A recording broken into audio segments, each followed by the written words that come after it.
Hello everyone.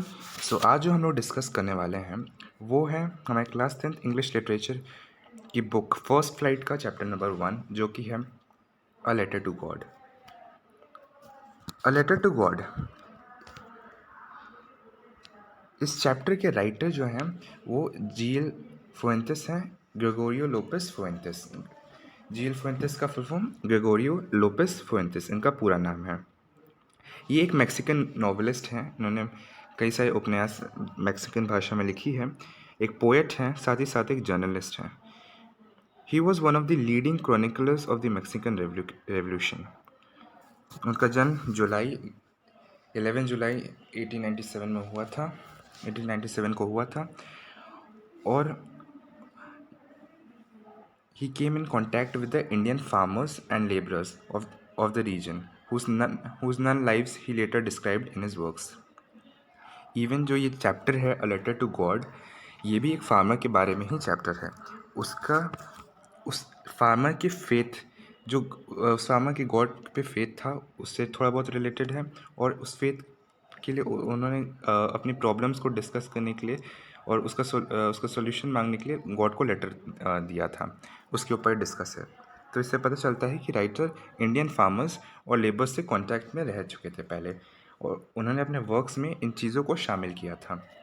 ये chapter आखिरी में थोड़ी सी आयरॉनिक एंडिंग के साथ है, क्योंकि जब चैप्टर पढ़ेंगे तो आप जो एक्सपेक्टेशन रहता है कि ये एंडिंग होगा, वो थोड़ा सा चेंज हो जाता है। मतलब एक्चुअल जो एंडिंग होता है वो थोड़ा सा आयरॉनिक होता है, थोड़ा सा डिफरेंट होता है। वो नहीं होता है जो आप जो सोच रहे होते हैं। ये थोड़ा सा स्ट्रेंज और अम्यूजिंग एंडिंग होगा।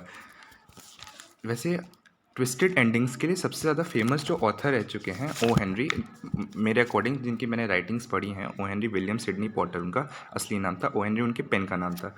तो उनके जो राइटिंग्स थे वो बहुत ही अमेजिंग थे, बिकॉज उनके सारे ऑलमोस्ट सारे शॉर्ट स्टोरी जो रहते थे उसमें ट्विस्टेड एंडिंग्स रहती थी।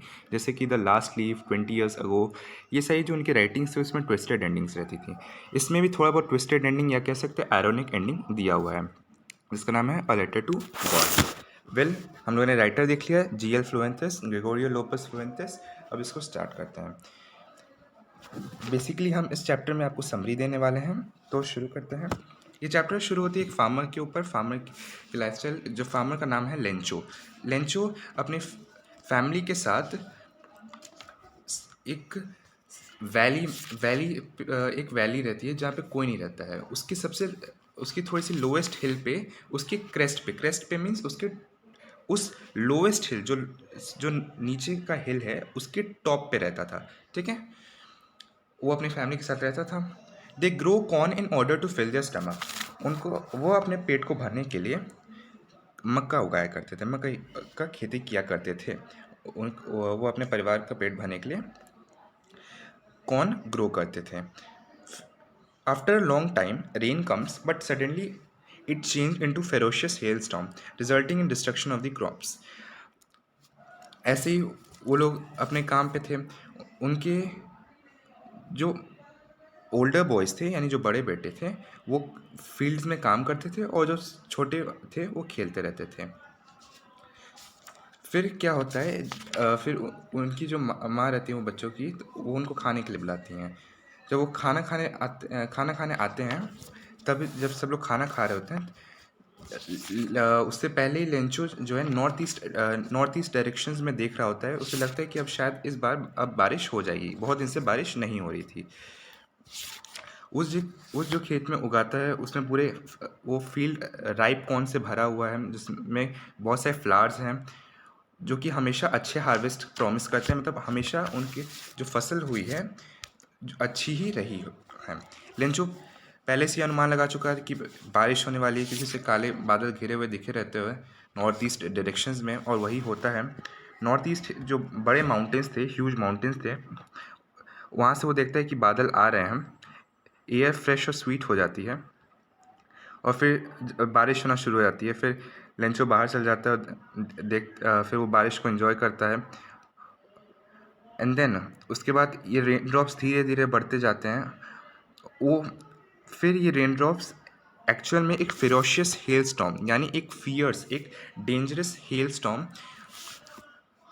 हो जाता है, यहाँ पे हेलिंग होनी शुरू हो जाती है, हेल स्टोन्स गिरने शुरू हो जाते हैं, और फिर धीरे धीरे करते करते उनकी जो पूरी फसल रहते हैं, उनके खेत रहते हैं, वो तहस नहस हो जाते हैं, नष्ट हो जाते हैं इन हेल से। फिर इसके बाद उनका वो और उनका परिवार थोड़ा सा निराश हो जाता है, क्योंकि उनको अपना जो पेट पालना रहता था वो मात्र उस पे होता था, क्या ये कॉर्न पे, उनके क्रॉप्स और फील्ड्स पे। अब उनकी क्रॉप्स और फील्ड्स तो डिस्ट्रॉय हो गई है। अब उन्होंने सोचा कि अब अपना पेट हम कैसे पालेंगे। फिर लेंचो जो है वो कम्प्लीटली सैड हो जाता है अपने इस हेल से, और फिर उसके पास एक ही होप रह जाती है, एक ही उम्मीद, और वो थी भगवान पे, कि भगवान शायद कुछ कर सकते हैं। और उसके साथ जो वुमेन रहती है वो उसे सराहना देती है, उसे समझाने की कोशिश करती है कि कोई भी भूख के मारे नहीं मरता इस दुनिया में, no one dies of hunger. इसके बाद क्या होता है, लेंचो क्या करता है, वो एक अपने गॉड को लेटर राइट डाउन करता है, और उस लेटर में वो दरख्वास्त करता है 100 पेसोस की। 100 पेसोस, पेसोस क्या है? पेसोस एक, जितनी भी लैटिन अमेरिकन कंट्रीज थी उनकी करेंसीज को हम लोग पेसोस बोलते थे, पैसो बोलते थे, ठीक है। तो लेंचो भी वहाँ का नेटिव रहा होगा, कोई भी लैटिन अमेरिकन कंट्री का।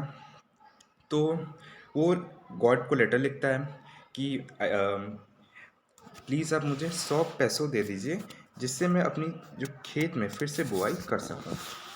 Lencho writes a letter to God and asks him for 100 pesos in order to sow the field again.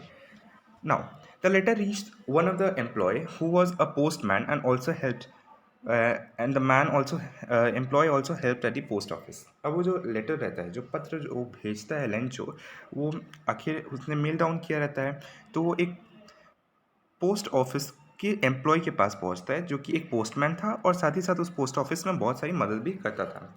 Post जो पोस्ट ऑफिस का जो एम्प्लॉय था उसे पढ़ता है। पहले वो लेटर थोड़ा सा अम्यूजिंग लगता है, फिर वो इस बात से इम्प्रेस होता है कि लेंचो का कितना अच्छा उस जिसने भी ये लेटर को लिखा है उसका कितना अच्छा फेथ है गॉड में, and he want to start up a correspondence with God. फिर वो लेटर को खोलता है, उससे सोचता है कि वो पहले सोचता है कि इसमें मात्र वो इस लेटर को खोलेगा और इस पर ऐसे गॉड की तरफ से उसे रिप्लाई कर देगा, ताकि उसका गॉड में फेथ नहीं हिले। पर जहाँ वो लेटर खोलता है और पढ़ता है तो उसे समझ आता है कि ये मात्र इंक और पेपर से काम नहीं होने वाला है, उसे थोड़ी सी फाइनेंशियल हेल्प भी करनी पड़ेगी लेंचो को, ताकि उसका गॉड में फेथ नहीं डगमगाए। So postman come up with an idea to answer the letter and help Lencho in order not to shake the writer's faith in God. Now he stuck to the resolution. जो postman रहता है वो एक resolution पे stuck out हो जाता है, and the postman asked money from the other employees. He himself gave part of his salary and several friends of him were obliged to give something for an act of charity. वो अपने साथ बाकी जो कर्मचारी वहाँ पे काम कर रहे होते हैं उनसे इसके मदद मांगता है कि आप भी इसमें कुछ सहायता करो। वो अपनी खुद की तनख्वाह का बहुत सारा हिस्सा उसको दे देता, उसमें लगा देता है, और अपने दोस्तों को फोर्स करता है देने के लिए कि एक चैरिटी का काम है, आपको करना चाहिए।